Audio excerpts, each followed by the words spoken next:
This thing called love, I just can't handle it. This thing called love, I must get around to it. I ain't ready. This crazy little called love. This thing called love, it cries, ain't afraid all night, and it swings, it jives, it shakes all over like a I kinda like it. This crazy little thing called love. There goes my baby. She knows how to rock and roll. She drives me crazy.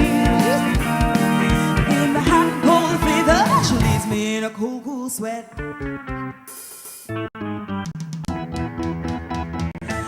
gotta be cool, relax, and get hit. I take a backseat, hitchhike. I take a long ride on the motorbike till I'm ready. This crazy little thing called love.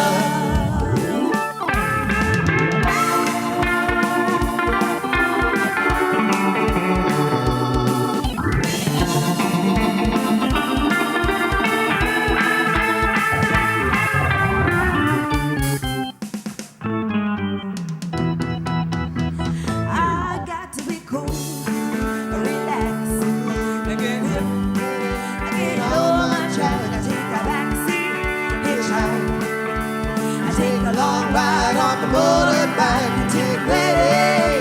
This crazy little thing called love. This crazy little thing called love. This crazy little thing called love. This crazy little thing called love. This crazy little thing called love. This crazy little thing called love. This crazy little thing called love. Crazy little thing called love.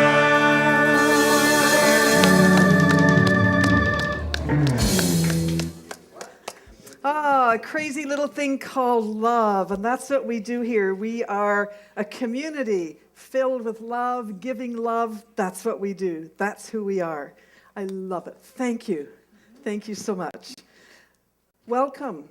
Welcome all of you to the Centre for Spiritual Living Toronto, and welcome to all of you online. Thank you for joining us. We're so happy that you have joined us. My name is Judy Southen, and I'm a licensed spiritual practitioner here at this centre. And I've been coming here for 12 years. This is my other home. Thank you, thank you. And we are a spiritual community. And we want to help you feel loved, inspired, and fulfilled. That's what we do here. We want you to know, we want to help you know. We want you to know how very brilliant you are.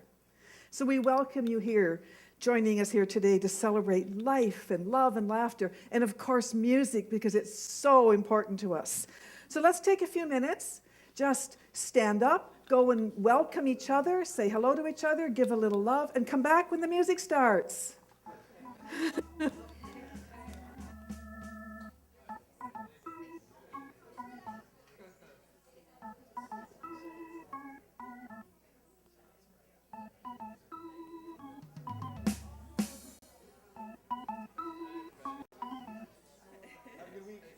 Have a good week. Bye.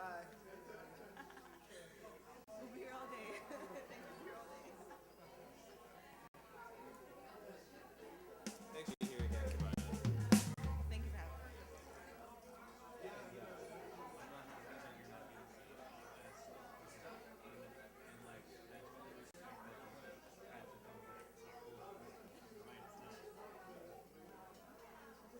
I promise you will. I survived. I was able to get through. It takes a while.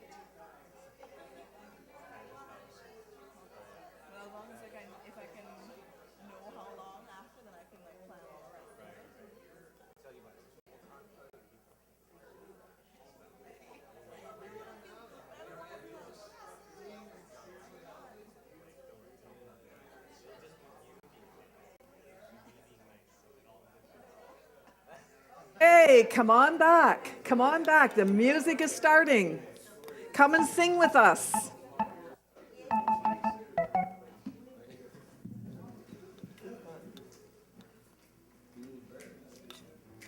We're going to play Three Little Birds. Please sing along with us if you like.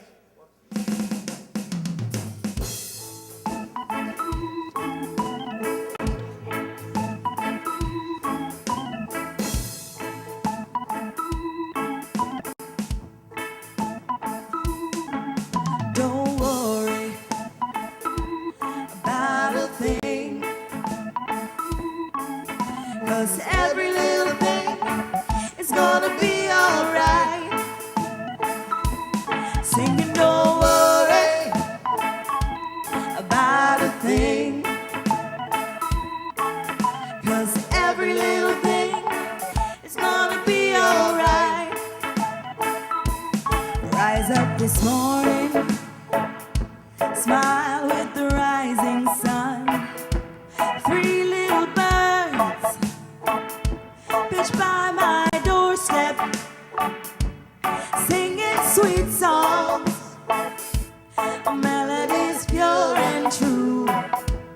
Singing, this is my message to you. Singing, don't worry about a thing.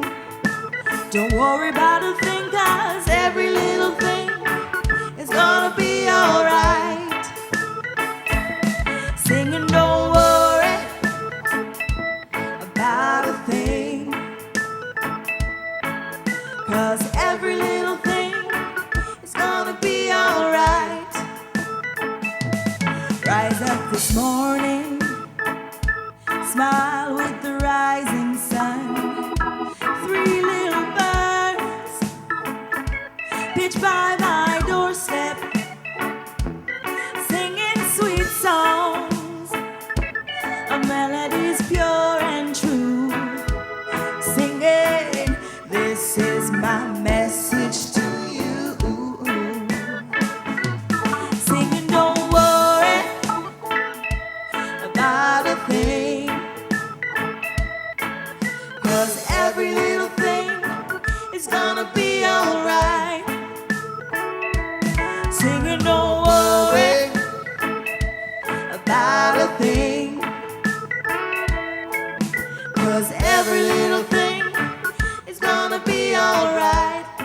Sing the chorus again. Singing, don't worry about a thing, 'cause every little thing is gonna be alright. Singing, don't worry about a thing. Don't worry about a thing, 'cause every little thing is gonna be alright. Thank you. Thank you. We love our music here. And we love all the activity that goes on here. I have a few announcements to make. The first one is about today. There's a wonderful workshop by our own resident licensed spiritual practitioner, soon to be minister, Sonia Byrne. And it's called WTF.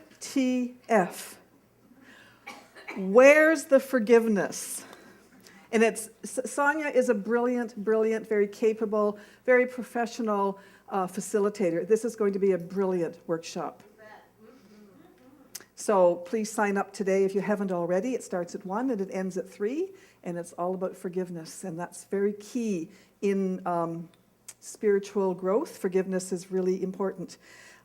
Introduction to Meditation workshop next Sunday with Carol Calder, September 24th. And it will be after service. I believe it's 1 to 2:30.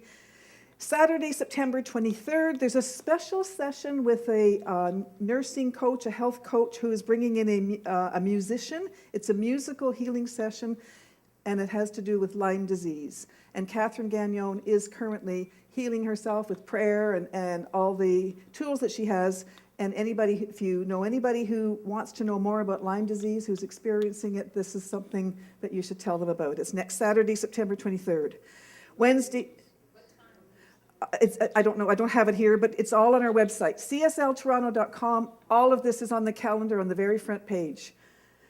Wednesday meditation continues at 6 o'clock. I'm assuming the September 23rd one, I'm assuming it's in the afternoon, but I don't know for sure. I'll have to confirm that. Tuesday, September 26th, Essential Oils Workshop. It's free. Rebecca is giving this with a colleague of hers. It's an introduction to essential oils, and that's Tuesday evening, 7 to 9 here.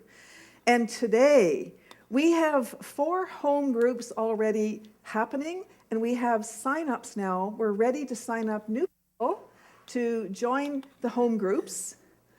Sign-ups are on the table out there beside the welcome table. So please feel free. This community, it's all about love, and these home groups are a place where you feel the caring and the love and give the caring and the love and get to meet new people. And there's themes out there. Knit One, Purl Two. I believe they're knitting for the homeless, if I'm not mistaken. There's another one, a spiritual book club. Helen and Laurie are offering that. Their first book is going to be The Alchemist, that you heard Laurie speak about last week. So if you're interested in being a member of a home group, they meet usually once a month. Please feel free to sign up. We invite you to do that. Is there anything, Sonia, you want me to say about the forgiveness workshop? Today's forgiveness? Yes. Oh, no, Would you that's like fine. I do have the announcement for the upcoming season of forgiveness. Okay. Yeah. Are you mentioning that in your talk then? I can do that. Okay. Thank you. I just have these 6. Okay. So it's time in our celebration to hear from one of our licensed practitioners, one of our practitioners here at the center. And today we have the pleasure of hearing from the talented and delightful and very capable Jackie Van Mills. Please give Jackie a warm welcome.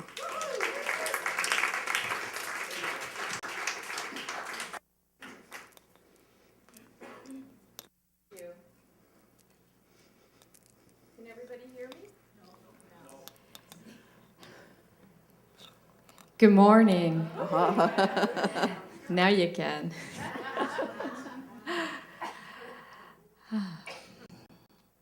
I love our theme for this month, magnificent relationships, because it reminds me that every single thing within my life I am absolutely in relationship with.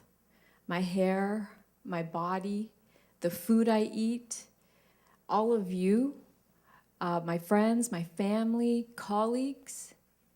And not only am I in relationship with all of these things and so much more, it is up to me, through the power of intention, to decide if I want these relationships to be magnificent. And so today, I want to share my personal relationship with you, my hibiscus tree and I.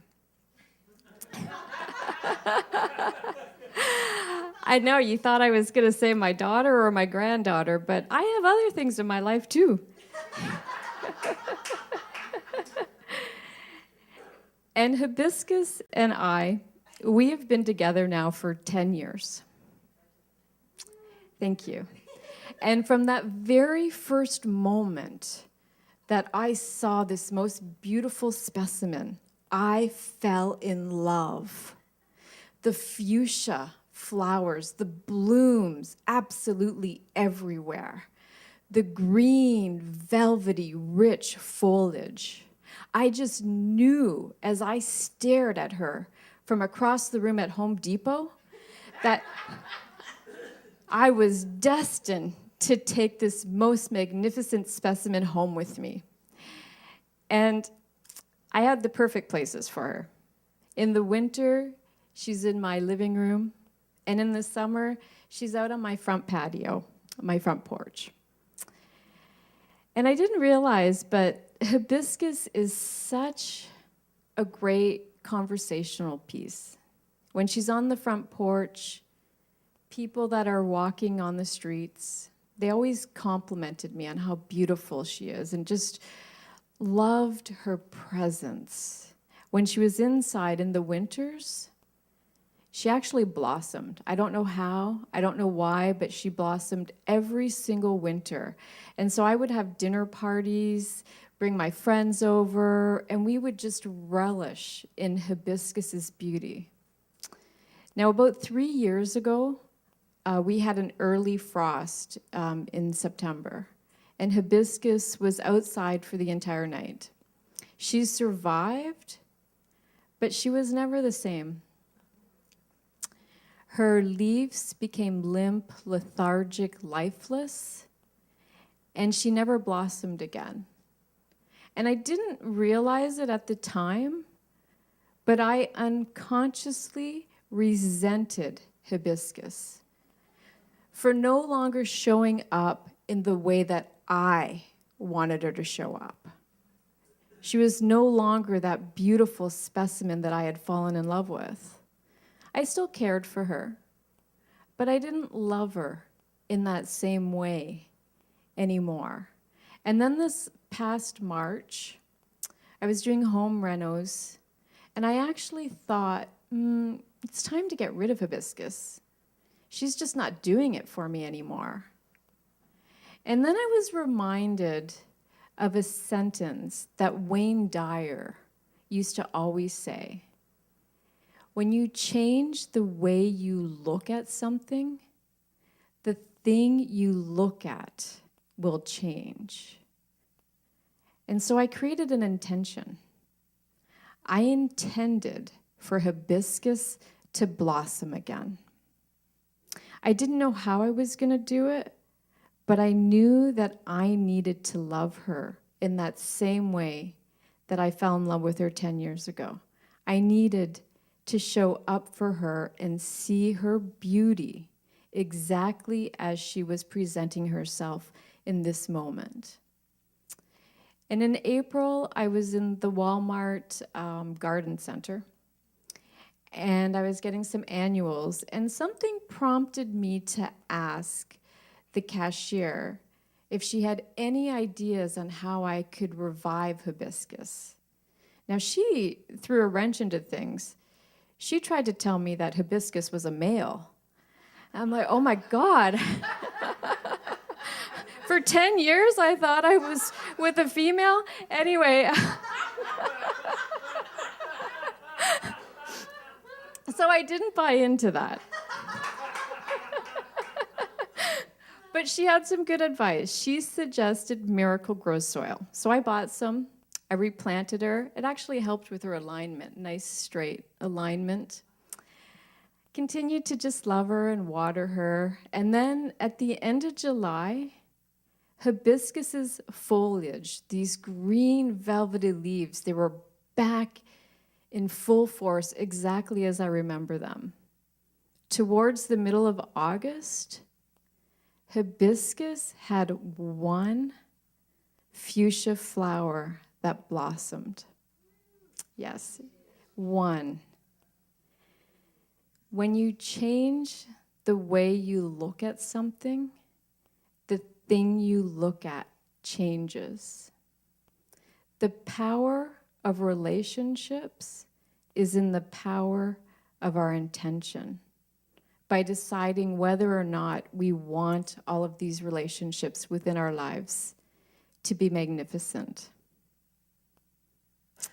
So now I have an affirmation for you, and I invite you, if it feels good for you, to close your eyes, put your hand over your heart, and just really embody these words. I'm going to say it once, and then I'll ask you to say it twice after me. I consciously choose to create magnificent relationships within every area of my life. Now together. I consciously choose to create magnificent relationships within every area of my life. One more time, and let's say it like we mean it. I consciously choose to create magnificent relationships within every area of my life. Satnam.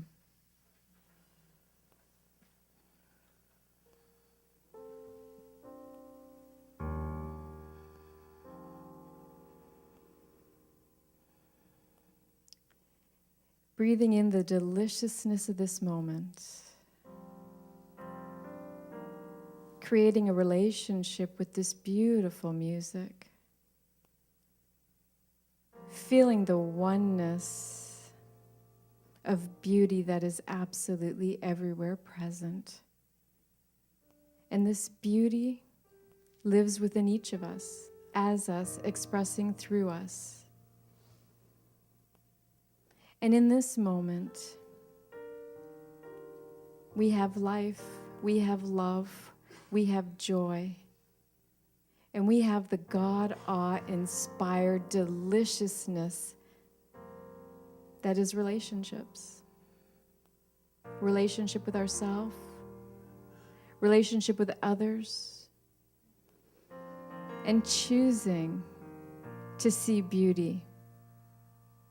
Because we see beauty in ourselves, we have no choice, we see beauty in others. Because the power of love is who we are, we allow this love to shine so magnificently, so brilliantly, so God awe-inspiredly that we show up in this moment and we say yes, and we say yes to love, we say yes to life, we say yes to the deliciousness that is everywhere present. And we breathe these words in and we listen to this music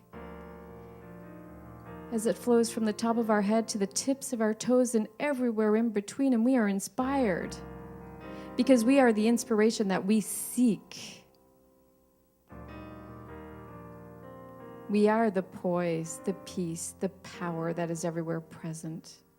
And with a heart filled with gratitude and a mind filled with knowing that magnificence is all there is. It is everywhere present because God is good, good is God, and that is all there is. I say yes to life. I say yes to these words. I release, I let go, I know it is so, and together we can say, and so it is.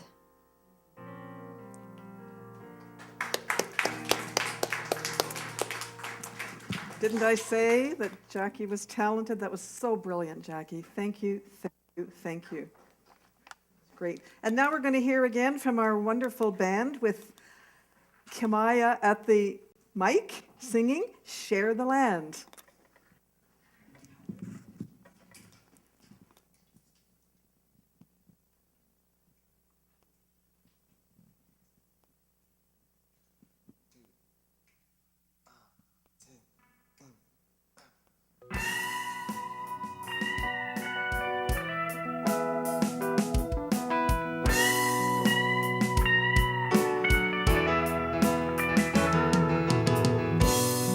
Have you been around?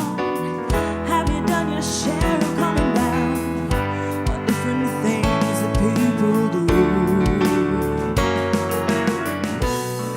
Have you been aware you got brothers and sisters, okay, about what's gonna happen to you in a year from now?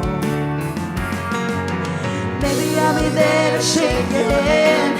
Maybe I'll be there to share the land that we're giving away. We all live together. We're talking about together now. Maybe I'll be there to shake your hand. Maybe I'll be there to share the land that we're giving away. We all live together. We're talking about together now.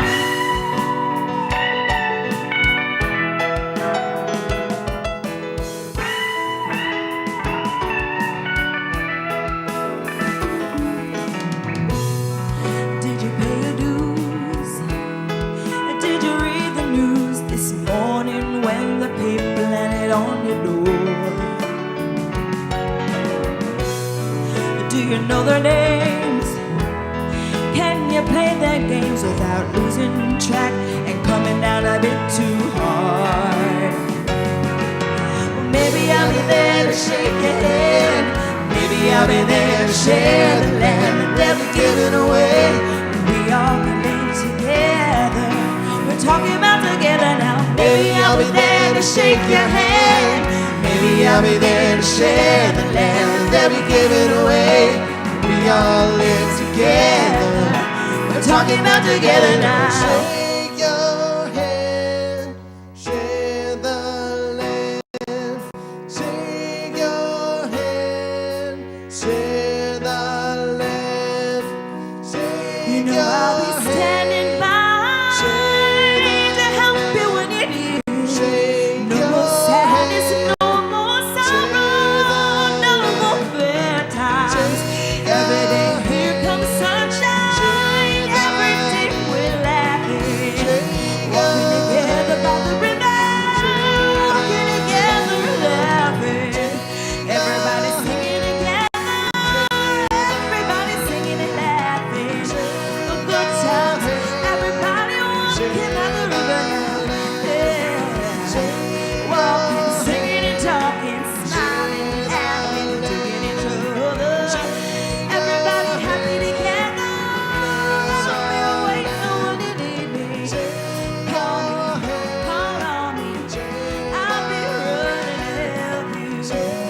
awesome. Kamaya, you are awesome, as is our band. You are awesome.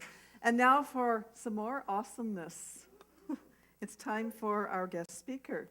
Let me just tell you a little bit about Sonia Byrne. Sonia is a ministerial student and a licensed spiritual practitioner here at the center, currently enrolled in the Master of Consciousness Studies program at the San Diego campus. Her home center is here at CSL Toronto, where she's been a board member and a provider of business consulting services to the Board of Trustees since 2011. Her work with CSL has included speaking, leading service, and facilitating workshops, and book studies for the center's community in classroom and online formats. In 2009, she created a gratitude journal, 3 daily practices for joyful living, followed by another book, Meditations on Gratitude, 100 ways to find gratitude in the most likely places. Both of these books are used in her gratitude workshop series that she offers. In her own consulting practice since 2008, she's been working on corporate leadership and education projects in Canada, the UK, and the Middle East, North Africa region. Her vision for her life's work is a combination of spiritual principles and leadership in action. So today, Sonia is going to be speaking to us about the dashboard of forgiveness. She's also facilitating her forgiveness workshop at 1 p.m. today. WTF, where's the forgiveness? Please welcome Sonia Byrne.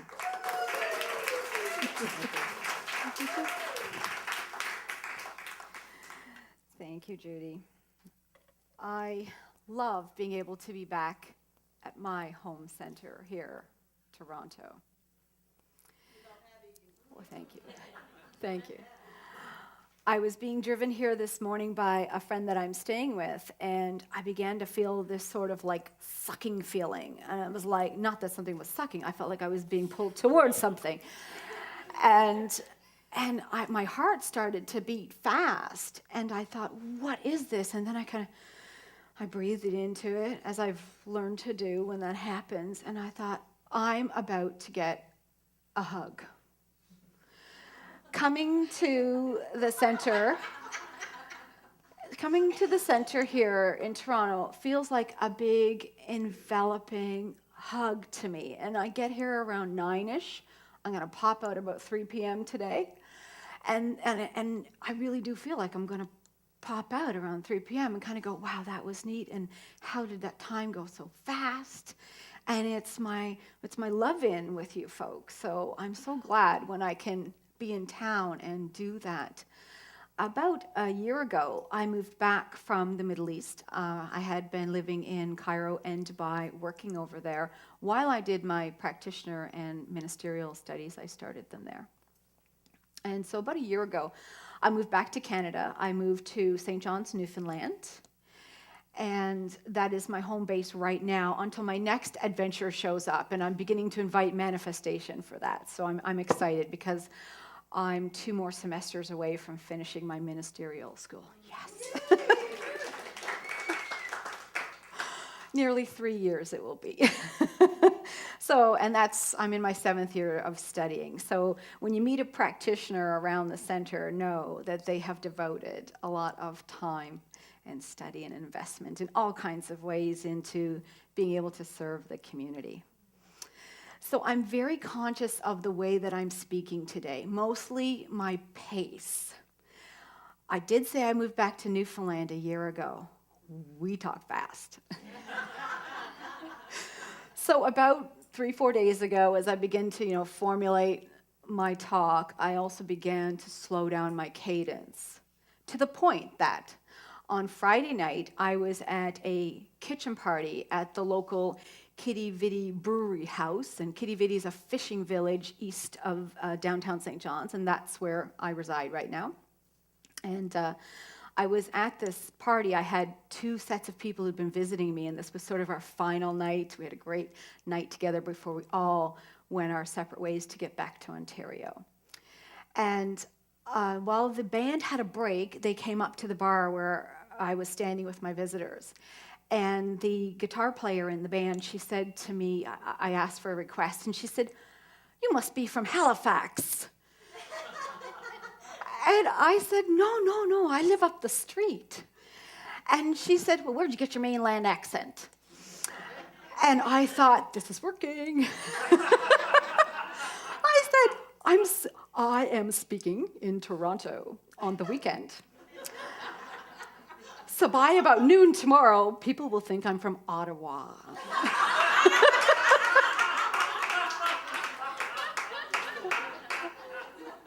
So my cadence was making its way to Toronto,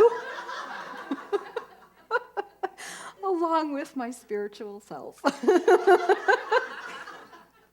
So I do travel a lot in my work and in my ministerial studies. There is not a campus at present in Canada that offers the Master's in Consciousness Studies that has the ministerial piece in it and this crazy 3-year commitment that I'm doing. And so, it's one of my life's missions to see if we can change that in the future, because more of us should be able to do these ministerial studies. But in the meantime, this is my only way to do it. So I spend a little time traveling. I still spend a little time in the Middle East and doing some work in Europe. So I get to travel around a lot. Last month, in August, I was speaking in Arizona. And I stayed with a fellow ministerial student in Phoenix. And she was driving me around. Her daughter needed to come by to pick up something. And her daughter is a chaplain, a recently graduated chaplain at a hospital. So that's kind of ministerial, kind of spiritual. I was looking forward to meeting her. So I was unprepared for our conversation. She was very excited. And we're in the car, the three of us driving. And she says, "I had the most astounding experience yesterday. I went to my mentor chaplain when I came on shift. And she said, we had an interesting experience. We want to talk about it." So the mentor chaplain will always collect sort of interesting, parentheses, interesting experiences to share for the learning of the students. So she said, "I was starting shift this morning, and Dr. So-and-so came to see me and said, 'I need you to come and be with a patient. I'm going to be with you. And then I need you to visit separately with the family of the patient.'" And she said, "Fine, like this just sounded like any other conversation." And he said, "Well, this is a bit different. So here's the thing. The patient died last night around 11. And she says, okay, so we're going to sit with this person as they transition. And then I will meet with the family. And then Dr. So-and-so says, and they woke up in the morgue this morning." So in speaking with this patient, finding out his experience, he said, "Well, I woke up and I thought, I'm feeling a little cold, and why is my bed so hard? And it's dark." And he wasn't in a drawer. He was in a bag, however, on the table.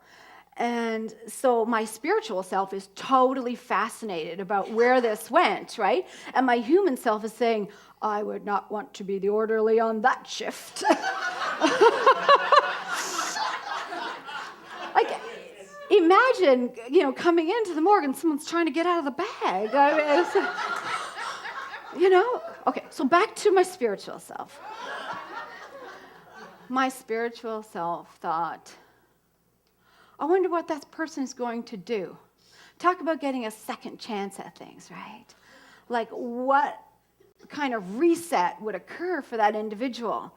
And knowing, my topic is forgiveness, and I've been percolating on this for about 6 weeks or so, so I was already in forgiveness mode. I already had this fantastic book by Desmond Tutu and his daughter, the Book of Forgiving.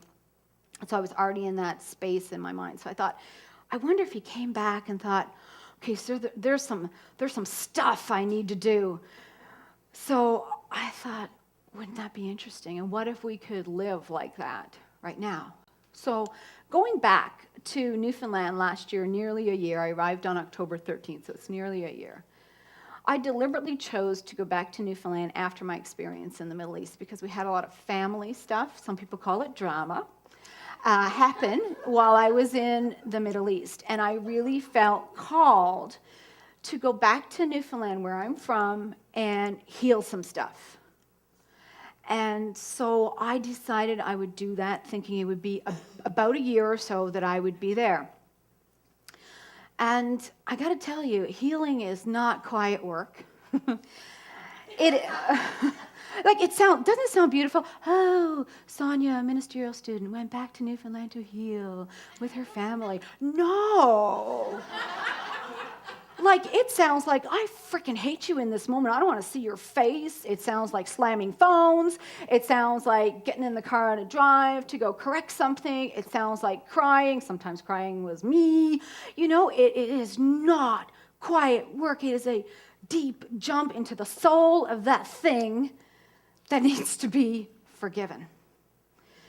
And part of this family situation is that we had someone who caused a lot of harm over more than 3 decades in our family. This person exited our family, exited our environment. And doesn't that sound like a great thing? It's like, yay, all the trauma's done. No, we were left with all of our stuff. And so I'm there in October. By December, I'm in the small town where I'm from. It's about an hour and 15 outside St. John's where I live, which is like just the right amount of space. Yeah. And, because I can go and I can go back, and I've got that space. So I was in our small town having Christmas celebrations with my family. And there was a big old fight going on, and so-and-so was upset, and so was my aunt and uncle and cousin, my mom, my brother, and we sort of looked at each other, and we thought this was going to get better. And for a little while, it got a whole lot worse. And we kind of went to our corners to process and, like, unpack our stuff,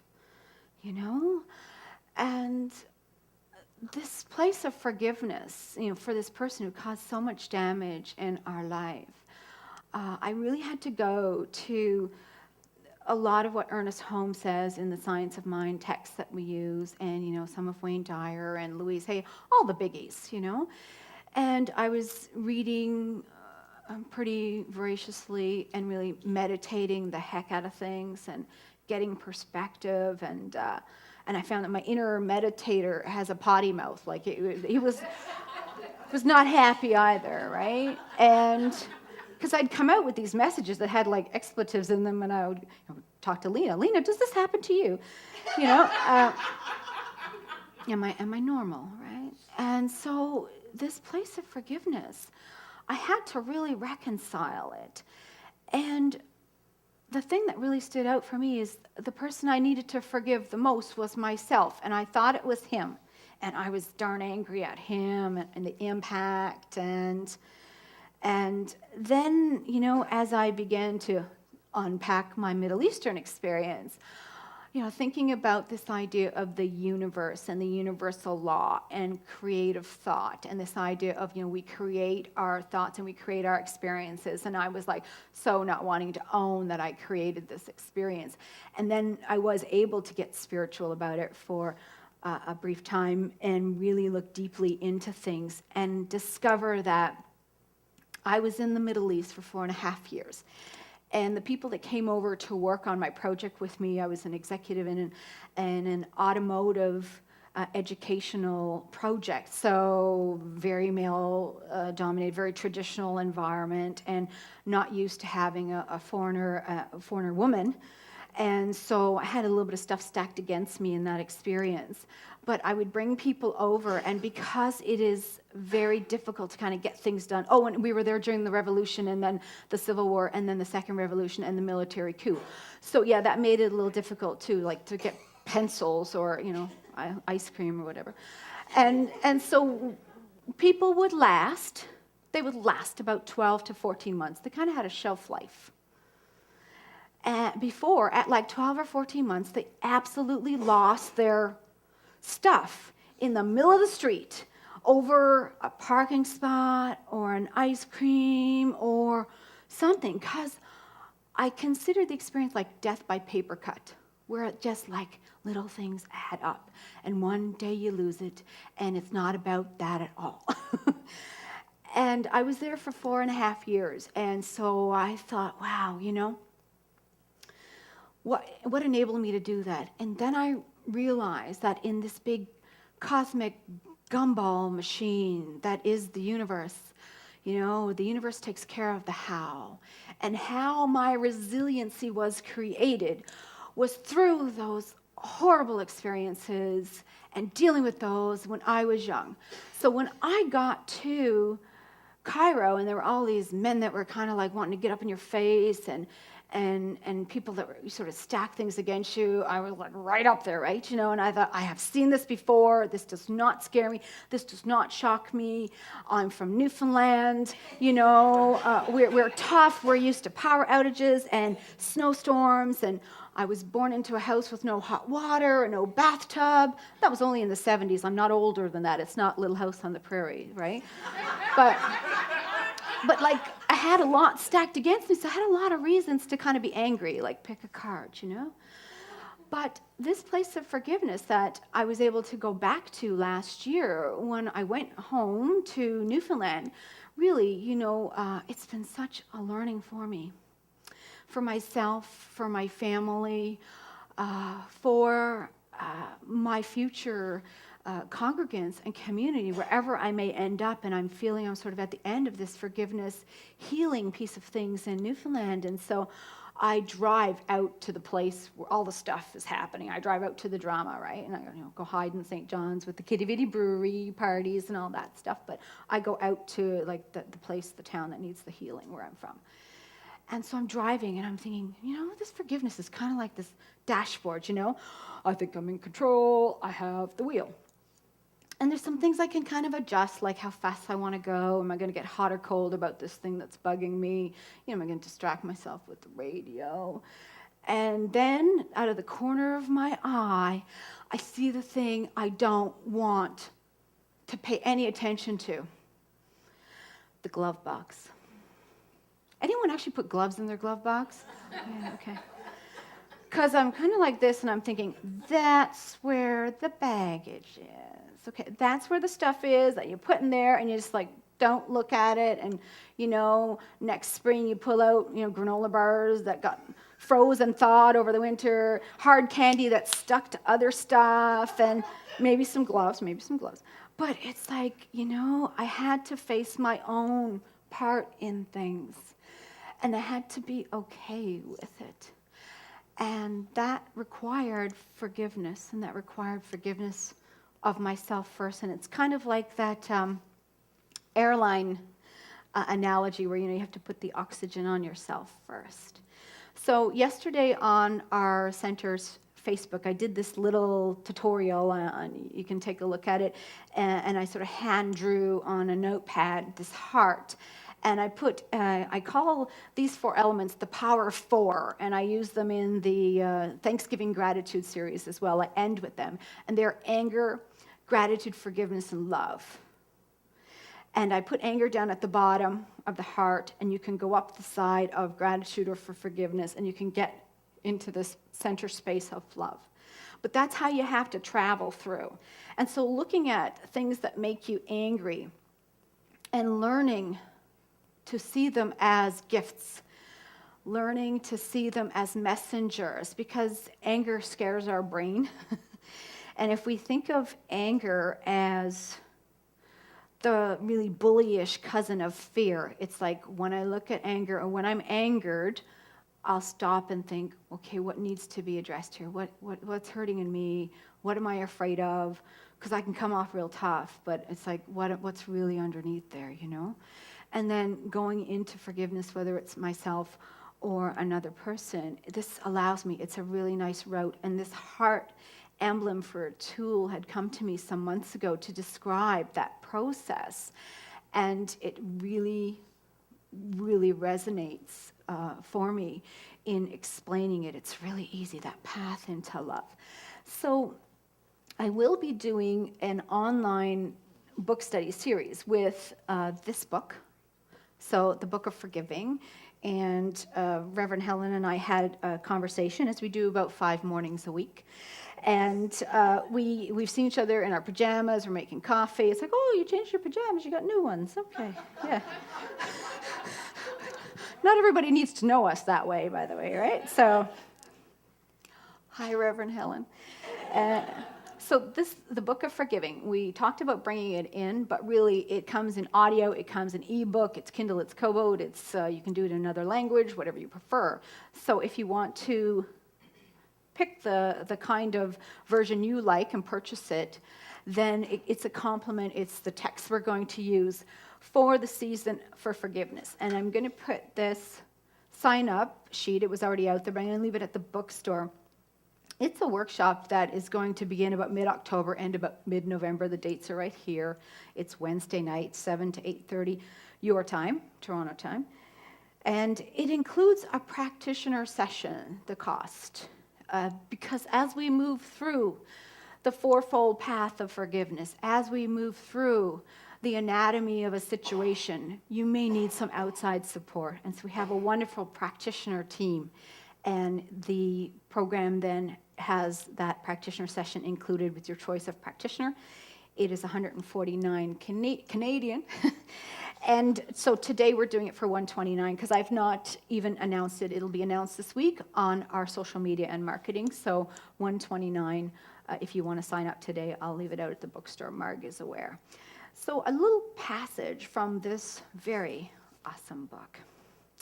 And this really resonated in terms of my own experience with my own family situation because we had some really deep experiences over 3 decades, of course. So no one is born a criminal. No one is born cruel. Each of us is born whole, but that wholeness can so easily be shattered. And so Desmond Tutu headed up the commission on the Truth Commission when he was moving through apartheid. He's the chairman, actually, of the Truth and Reconciliation Commission, which led to this book. In South Africa, we chose to seek forgiveness rather than revenge. That choice averted a bloodbath. For every injustice, there is a choice. As we have said, you can choose forgiveness or revenge, but revenge is always costly. Choosing forgiveness rather than retaliation ultimately serves to make you a stronger and freer person.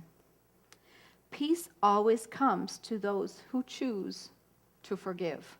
This I know. While both my daughter and I have seen the effects of drinking the bitter poison of anger and resentment, seen how it corrodes and destroys from the inside out, we have also seen the sweet balm of forgiveness soothe and transform even the most virulent situations. This is why we can say there is hope. We do not enter onto the path of forgiving lightly, nor do we travel without some trepidation that it may go not as planned. Forgiveness is a conversation, and like most important conversations, it needs a language that is clear and honest and sincere. And that is what he has in this very book, that way to have the conversation. So I saw some of you already touching your heart as I read that. So I'd like to finish off here with a quote from this book, and I'm going to request that maybe you touch your own heart. Let's see what might be there that maybe even wants to come up today, maybe even wants to come up to be addressed. Maybe it's ready, maybe you're ready. There is nothing that cannot be forgiven, and there is no one undeserving of forgiveness. And so notice that with your hand on your heart, you're actually pointing inward. And we can forgive ourselves first, and then do the good work that's required outside of that as we go through our heart process into love. Namaste. Give me a few minutes. Oh, Sonia, that is wonderful. You know, we are so blessed to have you here presenting today your beautiful workshop on Where's the forgiveness? And also your season of forgiveness. They're online workshops, correct? The one on... By Zoom, so as the weather gets colder, yes, you can do it from home. Okay, so it makes it really easy, and you can be in your pajamas too. So thank you, brilliant. Just surrounded by brilliance, brilliance, brilliance all morning. I've learned so much, and I've learned that a hibiscus is a woman, and it's just so many wonderful things. Our mission statement here is, at the Center for Spiritual Living Toronto, is love only, forgive everything, and remember who you are. And it's so easy, as you were saying, to get caught up in the emotion, whether it's family drama, local drama, friendship, relationship drama, or even global drama. We see to be in reaction mode, and I understand reaction mode, and we see acts of violence too often today. We have access to all the information out there of what's happening that is destructive. We see it. It's there. We also have access to all the good that is happening. So where's the balance? Is there a balance? I personally believe there is more good in the world, more love than hate. That is my personal belief. That isn't what comes at us all the time, but that's what I see. We see people coming together all the time during times of conflict and times of disaster and times of terrorism. It doesn't mean that we ignore the harm that is done to others, but it's important that we remember who we really are and who everyone else really is. Everyone, even the perpetrators of violence, as you were saying, everyone is deserving of forgiveness. You can go ahead. We are all expressions of spirit. We have free will, and some use their free will to hurt, but many more use their free will to help and to heal and to love, and yes, to forgive. So I invite you to just go inside, close your eyes if it feels right or not, and know that we are all aspects of the divine, of spirit, of God. There is only God, only love, only one power for good, one loving power that operates throughout all of life, everywhere present, all-knowing, all-powerful. And that power is always creating. It's creating right now through our very thoughts, through our very feelings, through our words, be it destructive or constructive. So let us choose constructive thoughts. Let us choose to love only, for that is the only way. It is the way, the only way. And whatever affects one affects others. Everything that happens out there has an impact on us. We are witness to everything. Everything is connected to everything. And we're hardwired as spiritual beings, as human beings, as humans having a spiritual experience in this world. We're hardwired to love, to help others. And we see this every day, more and more and more. People helping people because we are connected. And so the more that happens, the more love we see, the more dramas that happen, the more opportunities for love. That's the good side of the dramas. Each of us is an expression of love only. And so I invite us all to be grateful for the connections, how well connected we are, how spiritually connected we all are. Know that, feel it, and live it, knowing it is true. So grateful for this. I release these words to the perfect law of mind, that immutable law of mind that always says yes. I release, I let go, and together we say, and so it is. And so now is the time in our celebration where we take what we have to offer this center, and baskets go around. We place our investment, our gift, our love, whatever it is we choose to give, want to give, and the band is going to sing, What Do I Have to Give? A Pierre Gautreau song. Thank you. Please feel free to stand and sing as the baskets go around.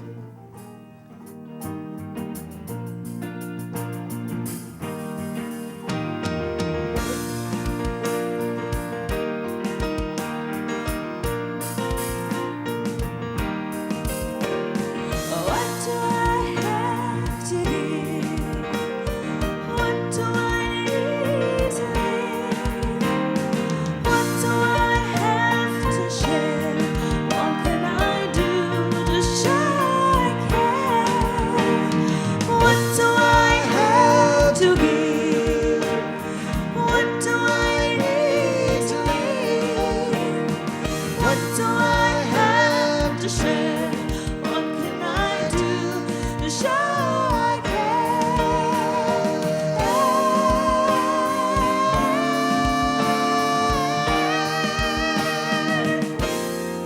What do I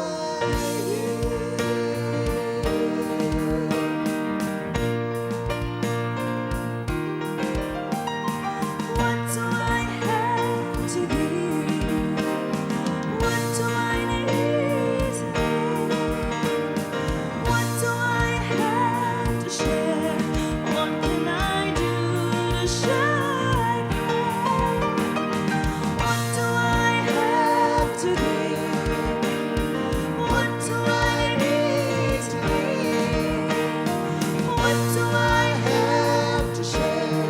What can I do to show I care?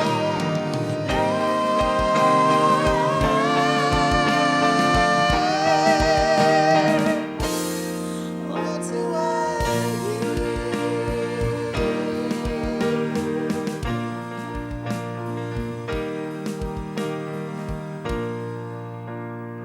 And I'll ask Jack to pray over the baskets, please.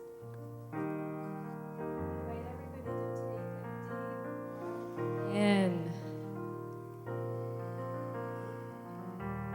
Feeling the magnificence of who we are. Realizing that money is a relationship. And we have a choice. We can choose to have a magnificent relationship with money. And I say yes to this. I say yes to this for all of us because money is good, money is God, money is allowing this center to grow, to expand, and to become the magnificent place, the storehouse where loving relationships reside, where personal growth expands, where we celebrate a relationship with ourselves, knowing that we are the divine, that we are God expressing, that the brilliance that we are is everywhere present. And we can say thank you. Thank you to the gifts of this money that are in these baskets. Thank you to everybody who has graciously and lovingly and openly given. Thank you to the love that is absolutely everywhere present right here, right now. And with a heart filled with gratitude and a mind filled with knowing that this money is used for good because this money is God. I release, I let go, I know it is so, and together we can say, and so it is. What do I have to give? What do I need to leave? What do I have to share? What can I do to show I care? What do I have to give? What do I need to leave? What can I do to share? What can I do to show I care?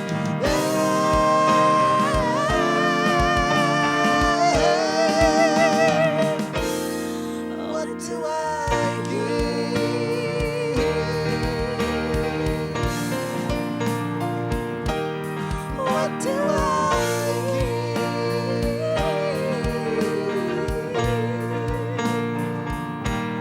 What do I give?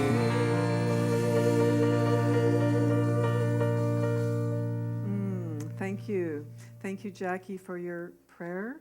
And we are very blessed. Again, you're going to bless us again with our benediction, our blessing song of the Man in the Mirror. So thank you.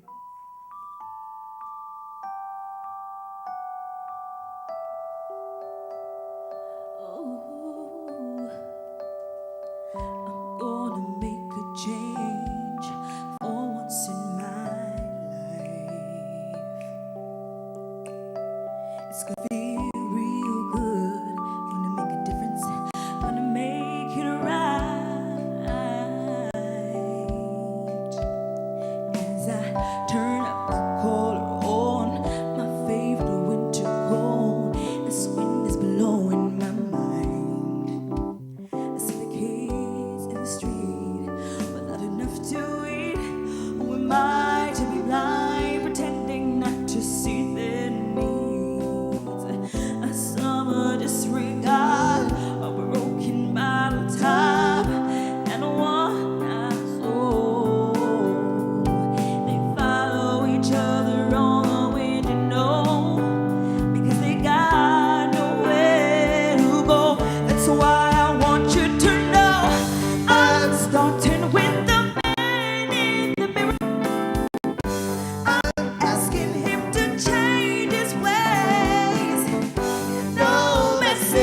could have been any clearer.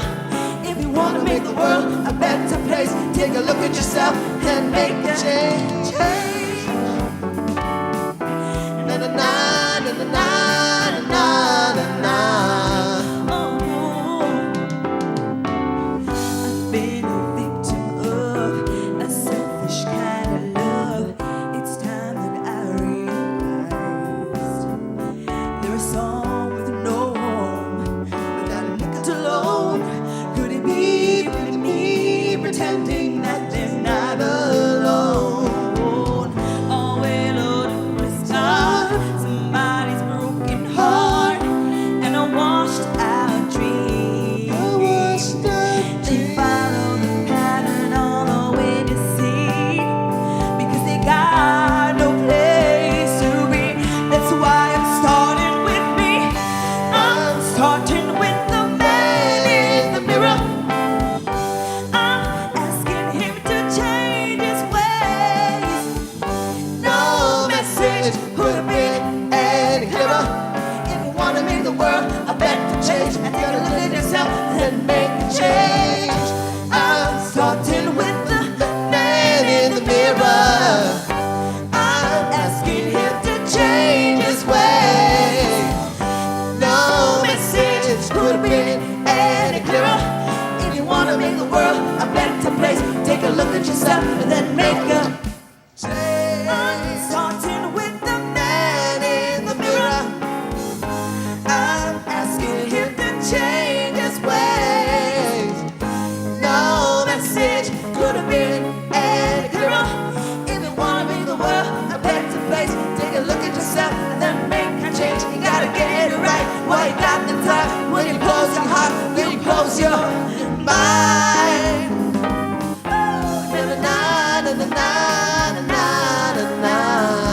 Oh, it's gonna feel real good. Come on, yeah. Na na na na na na na na.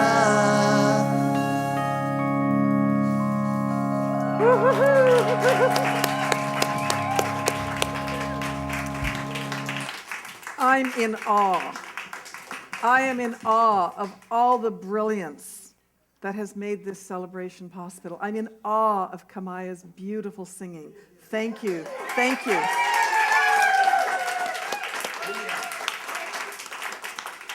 Thank you, Kamaya. Thank you, our band leader, our music director, Brendan. And your team, Julian, Rustin, Wesley. Welcome, Wesley. And Carrie. Thank you, thank you, thank you. And there's a few other people to thank as well. Oh, I'm making my way. Thank you. Okay. Thank you to board members, Marge and Linda. Thank you to greeters, Tony and Nick. Marg in the bookstore, thank you. After service cleanup, Margaret Ann and Marge, thanks so much. On sound, Cohen, thank you for the mic. On camera, Jim. Our community practitioner today is Nick, and if you have something on your mind, if you wish prayer for whatever it is that's on your mind, Nick will be available in the prayer room. Please join him there.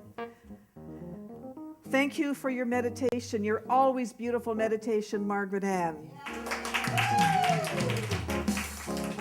And thank you, Jackie, for your inspiring, entertaining, wonderful words. And thank you, Sonia. Entertaining and brilliant and inspiring. I learned so much today. Thank you, thank you, thank you. Thank you, all of us, for joining us here today. But I have one more thing to ask of you. Is there anybody here who is new today? Who's here for the first time? The very first time? We have a band member here for the first time. He's already standing, so let's stand up, everybody. And this goes for all of us, but especially to anyone who is new. We thank you for being here. Say this after me. We thank you for being here. We see you and we love you. You are amazing. And we're grateful for your presence here today. Thank you for being one of our musicians. And thank you, all of you, for being here. And thank you for all of you online. And let's close off with singing Sing a Song. Stay standing.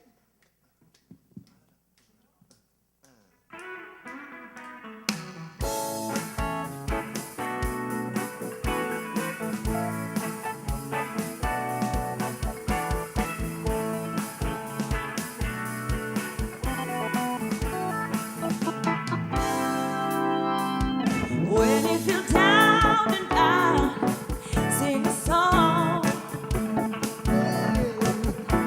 Here is a time to shout. Sing a song. It'll make a way. Sometimes it's hard to get. Sing a song. It'll make a day. It's not so hard to bear. Sing a song. It'll make a way. Sing a song. Sing a song. Sing a song. Sing a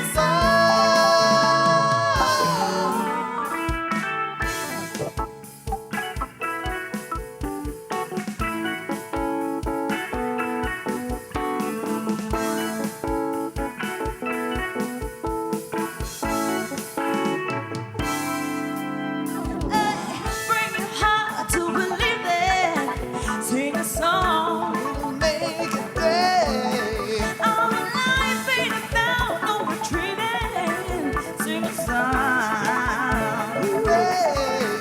Give yourself what you need. Sing a song. Smile, smile, smile and believe. Sing a song. It'll make a day.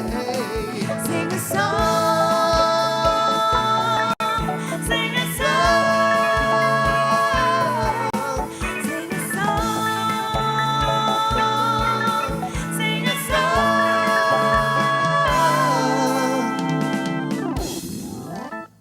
1, 2, 3. Sing a song. Sing a song. Sing a song. Sing a song. Sing a song. Sing a song. Sing a song. Sing a song.